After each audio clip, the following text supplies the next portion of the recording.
This broadcast is inappropriate for all ages. Right here on Jam on Toast, it's time for the Watch Spot. I am Kamurai. This is the Watch Spot. Salutations. I am conversation ready. It's been a bad, weird week, so this is going to be super short. I've been sick. It's been kind of a stressed out week. And then on top of that, my life has been consumed by this project that I am working on that has nothing to do with this channel. Well, eventually it'll have something to do with this channel, but future.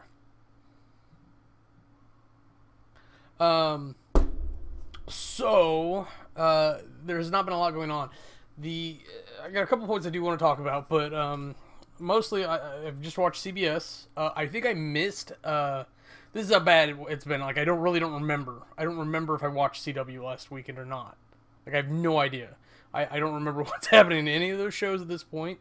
My brain kind of went under on Friday, last Friday, and it's much better, but I don't know. It's been kind of a weird week. But that's me, my life, and stuff. So, what can I say about things? We can roll through it. Like CBS, it was a light week. That's the other thing. It's been kind of a light week. It's sorry. I watched the Monday Night Rollout, which is like Kevin Can Wait, Man with a Plan, and Superior Donuts. Maybe that show's taking a turn. I think they got wind of their little bit of success there, and they've gone the way of Big Bang Theory, and I don't think they're there just yet, but they're definitely on their way, and you can tell the difference in the show between, I don't know, maybe it was last season and this one. They added Sophia, I think that's her name, the food truck lady, and that's fine, that's good. I don't mind adding consistent. It looks like they brought her in as a love interest for Franco, and they've got the older lady on sabbatical now, so like she's always there, and that eliminated the other black guy that was her partner, and so it looks like some asshole went like, this is one of our diversity shows, we should really like mix this up. It's like, so we got a Jew, a black, and a Hispanic lady walk into a donut shop. Like, I mean, Tush is the token white guy, which is fine. He's actually a pretty good actor. He's a pretty funny guy. The Middle Eastern guy's fairly funny, though they've got him kind of playing like super stereotypical, which it's a little rough at times. But they play on it, so it's okay. We've got the lady. It's a Jewish owner or a business owner. His black protege. Sweatpants being like. He's kind of a wild card as a black, or he's a black guy, but he's also like homeless. I don't know what his deal is.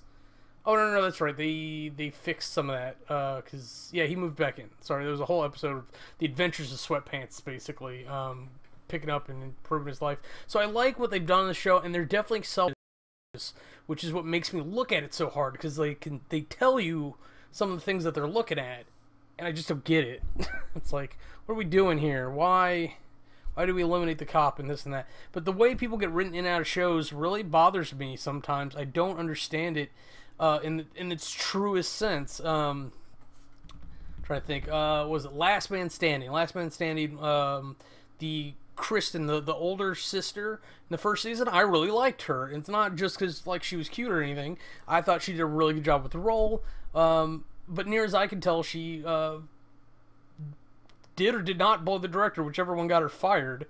And then, so she left. They don't say shit about it. No one says about Jared Leto that we did with Jared Leto and the Joker. I just want to, like, turn on the Avengers, and all of a sudden there's a new guy in the Iron Man suit.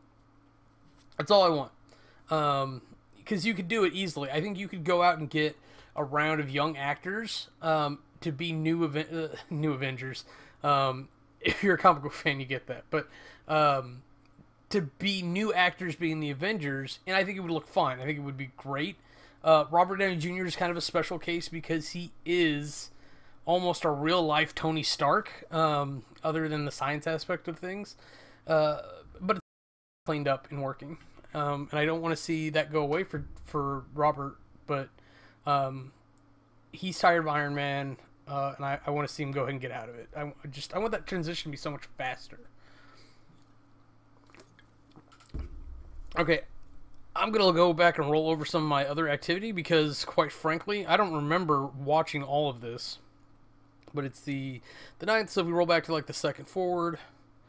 Okay, I talked about Kakaguri before. Cars 3, I hate these fucking animated car movies. I'm just gonna be honest.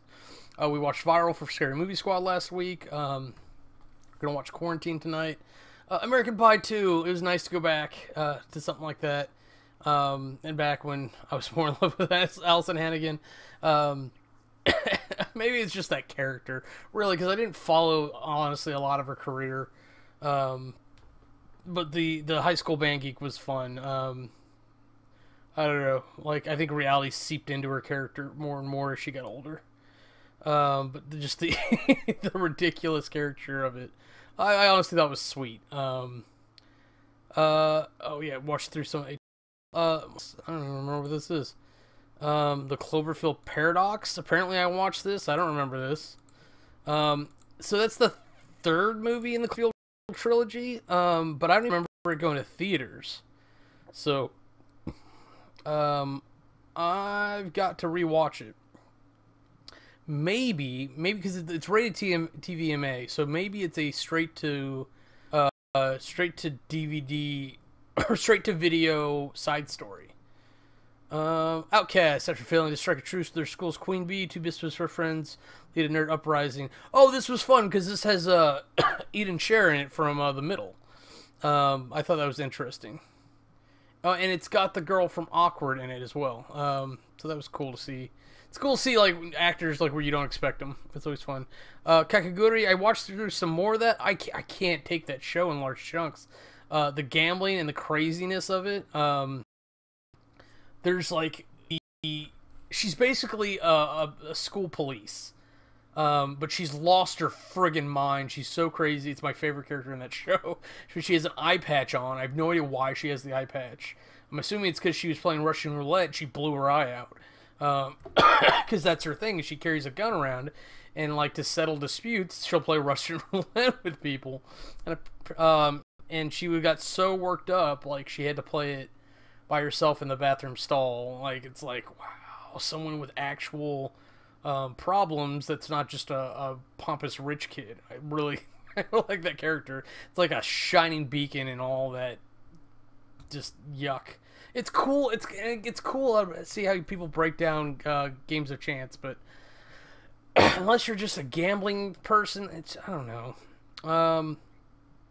I did watch Altered Carbon. That was interesting. That made me really want to. I have time to go back. I'll probably have to rewatch it, honestly. But I'll see what I can do from synopses and then go from there. But it's all about if you can. The idea of uploading your consciousness to a hard drive, essentially, or thumb drive, and then be able to load that into any body you want. Not like anybody that's out running around, per se. What they call skins or shells. So you can clone yourself, Foursquare the clone, and then re-upload yourself into a new body of yours. You can swap into your mother's body, your sister's. It's like a lot of the social boundaries and whatnot are gone with this, and even to the point where there's a group of elite rich people called the Meths, and they do whatever the fuck they want. Because not only have they been around forever, because they're basically immortal with the way we re-upload, but like they're so crazy and just power bent because they can't die in theory. And they have more money than they know what to do with, so they literally just do whatever they want whenever they want, and what's the consequence? Because if anyone bothers them, they pay them off, and it's done with. So, like, the whole premise of the show is that there's a guy who died, and he has a memory gap, and he wants to know what happened and why. So, of course, that's a horrible idea, but but he's bored. He's been around like 200 years or something, so he's bored. He wants something to entertain himself, but he doesn't want to put in work and effort because he can do whatever he wants, so why would he do the hard things? He'll hire someone to do the hard things, and this show goes into some unbelievable future tech. My favorite of which is the AI hotel. They really paint a bad picture of it because they treat it as if the AI gets overly attached, but it's programmed to meet the needs of its guests, which includes their happiness. So if you're not happy, it's like, what can I do to make you happy? You're not happy, I have to make you happy because that's what my programming says. My program is second. I gotta make you happy. Where are you going? Why are you checking out? When are you gonna be back? Come back. I want to make you happy. Because until that contract's over, they've got to keep enforcing that. And there's probably programming that says, hey, you got to bring them back. But it's really cool idea. I really like it. They've got unimaginable 3D printers, which are basically the thing from Star Trek where you get your food and whatnot, but you can make human bodies. I think it's supposed to be regulated, so you can't do that, but one of them has that. So Altered Carbon, definitely recommend. It's a very cool sci-fi premise. If you like Groundhog's Day, I would recommend it Premature. It's kind of a cool, fucked up, coming of age Groundhog Day story. Fair warning, trigger warning, whatever. The kid wakes up with like this crazy wet dream, and they show a pretty fucked up image of it, like, and they show it repeatedly because that's how his day starts. His mom walks into his room and he's just got this big wet spot that he's sitting in because he just woke up, and he's like, oh, what's happening? And then mom walks in. So the way the day restarts, because he never actually gets to the end of the day to sleep again. It never goes that far like it does in Groundhog's Day, where he actually stays up late enough, and then at 6 a.m. he wakes up refreshed and everything, and he's like, God damn it. But this one, he's got to come, essentially, or orgasm, and ridiculous premise, but I fucking love it. It's so funny. There's like the one time he gets in trouble and he just starts whacking. He's like, I gotta do this. And probably my favorite character in there is he gets in a fight with this girl. I have no idea what really prompts him to get to start the fight, let alone like why he intends on like continuing it out. But she just curb stomps the shit. Oh, but she's my favorite. Helps she's a ginger, but oh, so racist. So Amazon, I made a point of going to Amazon, seeing what I could knock off that list, and almost immediately I regretted it. I don't know what my deal is. Where's my watch list? Watch list. Yeah, bury it. On 7,000 products, Amazon. Good for you. Okay, so I was looking for Spooksville. I take that. Let's start the story over. I was trying to remember like some good series and like what I really remember from there. So other than rewatching The Marvelous Miss Maisel, which I want to do at a good pace because I want to make sure I do it properly and actually watch it with a review in mind. So that's coming later. But I was looking at some of the series and things. There's a show called Romantically Challenged I want to watch that is not available, so fuck me. Lost in Oz I need to watch, but it's kind of a 3D cartoon kiddie movie, so I just haven't really been in the mood. No fucking way to get through American Horror Story. Just looking at some of these things, Urban Legends probably needs to come off here, honestly. Oh, this isn't what I thought it was. Maybe it's lore I was watching. Oh, and Strange Events. So I've got to like see what some of these actually are. Like I know what Z the beginning of everything is. I don't know. I have no idea what Fleabag actually is. Now that I'm thinking about it, Goliath. I just recognize some of the people effed. I still have Fountain of Youth on here, and I don't know if I finished watching that or not. But sometimes I leave stuff on here, like Gordon McGivens' Life on Normal Street. Yeah, it's a kid's show, but it's actually really good. It's really well written. The kid actors are all really good. The adults are fine as well, but you spend a lot of times dealing with the kids, and the kids nail it. There was something that I watched like 4 episodes later, and then I realized what I did, and I went back and then I watched the last 3 episodes the other day. I actually got all sad when it was over. It was really weird. So they really did a good job dressing the scene, and really emoting that to convey that to the audience. So good job them. I try to knock off a couple movies because it's a lot easier to do. I will say, there were two. I forgot this doesn't help on there that like in particular. One of them was the Adventures of Paula Perry. Oh my god, what a dumpster fire that was! I really thought that was evergreen, and I thought it was like something like The Spirit that I just never got around to seeing, and I fucked up. The other one was had Misha Barton in it, and it was like a reality show. Like, I don't know, but it was kind of interesting. It was like, okay, this isn't unreal, but it's definitely something. And it's just kind of cool to see Misha Barton not be an anorexic high schooler, because she looked and played that role like almost into her 30s, and now she looks like a real person, and it's cool to see people grow that way, and not necessarily like, oh, I saw her grow up. Oh, she's so much mature an actor now. It's just like, hey, she went through a good change, and she obviously has the acting chops still, because she's always been a decent actress. So like, she's not a new person. She just kind of filled into the person she needed to be, and she stopped trying to fight to be a high schooler, because I think that's all the problems like this lifestyle gives you, is like, oh, I've got to do this, I've got to do that, and like, no one hires people over 30 anymore. Yeah, they do, even if they're not the roles that everyone talks about because they're late at night touching themselves. Jeez.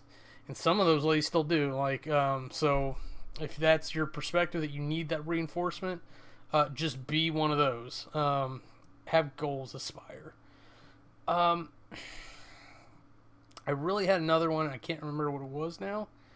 But I did watch Kate Holmes and Miss Meadows. Oh, Justice is Sweet is the tagline. Okay.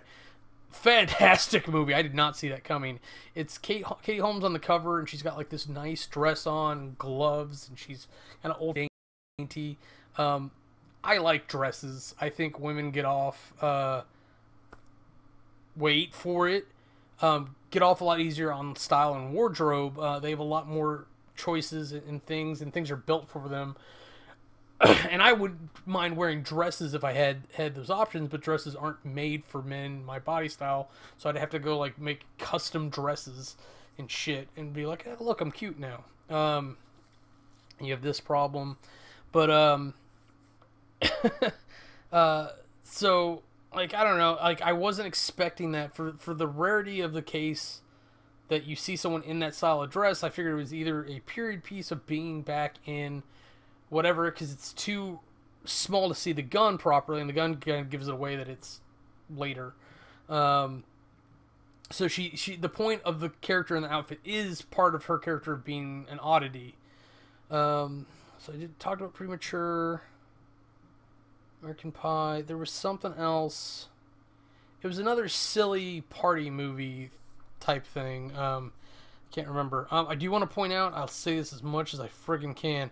Happy Death Day is now on Amazon Prime, and I think I may buy it, honestly. I'm either gonna buy or rent it. I have like a week to decide. But you want a Groundhog's Day type thing? There you go. It seems to be also, it's either gonna be a Groundhog's Day or it's gonna be a triangle where there is a time loop. It just matters of whether or not it's an interactive time loop or it's a passive time loop. Bill Murray in Groundhog's Day was in a passive time loop because it was always a new day. It always reset, and he always got to start fresh and do whatever he wants. From perspective of infinite timelines and the multiverse, it was that sort of thing. Triangle, one of the reasons I like it so much, was a fatalist time travel movie. From the very beginning, when she starts, everything has already... maybe I'm spoiling things, but like that's kind of the point of the conversation, is it's already happened. She does not really have the power to change anything that she has already done, because she's already done it. It's actually the most simplistic, simple timeline ever, and people like to try to pick at a fatalist timeline. But the point is that you can't. you can't get around it. You can't change things. And they're like, well, what if she does this time? The point is that she won't because she didn't already. And the the tense of it all kind of like throws people, so they get confused. It's the whole he will have already done that type thing. So there are no paradoxes in a fatalistic timeline. Even if I go back in time to give myself a time machine, I still get the time machine from myself from wherever it is. Like, there is no need for the causality there. It's like, well, you never would have gone back to give yourself the time machine because you already had the time machine. Or what was it? Like, can I go back in time and knock you out so we don't have this conversation? It's when I remember. So it's like, yeah, I go back in time and knock him out, but I would still be in a timeline in which I did both, where I attempted one and failed. But so if I want to go back and knock somebody out so we can't have this conversation to prevent a piece of the future or a piece of the timeline from happening, you can't do that, and the proof is that it didn't already happen. So it will not have happened. Oh, fuck me. Hulu keeps showing me movies too. It's like, I kind of wish Hulu and Netflix would merge, and Hulu would just host TV shows. Like, that's all there was on it, and let Netflix have movies. I really wish that was. I'm totally for benevolent monopolies. And just looking at my watch list, fresh off the boat, Kevin Probably Saves the World, The Middle, the Mick. I didn't watch Child Support this week, but I did watch Agents of S.H.I.E.L.D. It's really cool seeing them fight these Kree in the future, but I'm ready to go back to a normal timeline. I'm not a big fan of time travel in general. I have not gone back and watched Dollhouse. Vader Sim's still on my list for some reason. Casual. I added Casual because I thought they were doing a new season, and that didn't seem to happen. I'm married. Once I'm talking about. Got myself wanting to watch Elle Enchanted for some reason, but I'll get over it. Let's see if I got anything. Oh, I closed it. Do I care? How much do I care? Do I care? I have to pee, and then I gotta get set up for quarantine here. So this is gonna end in the next 5-10 minutes. Come on. Oh, fuck Hulu. I'm not fuck Hulu. Fuck Verizon. They're being assholes. They're throttling Hulu because it's obviously the thing that I'm doing the most of because it's got the most content for me to watch. And I semi-proved it by like just turning it off for a little while. Or turning Hulu off and like watching other stuff continuously. And so it seems like if I give it enough of a padding, it'll calm down and let me through. So hopefully Rabbit won't be a problem. And if I'm hosting the video itself, it won't be an issue. So we'll see. So I'm hoping that'll go well. Wish my copy was a little better, but what can I do? It's what I paid for.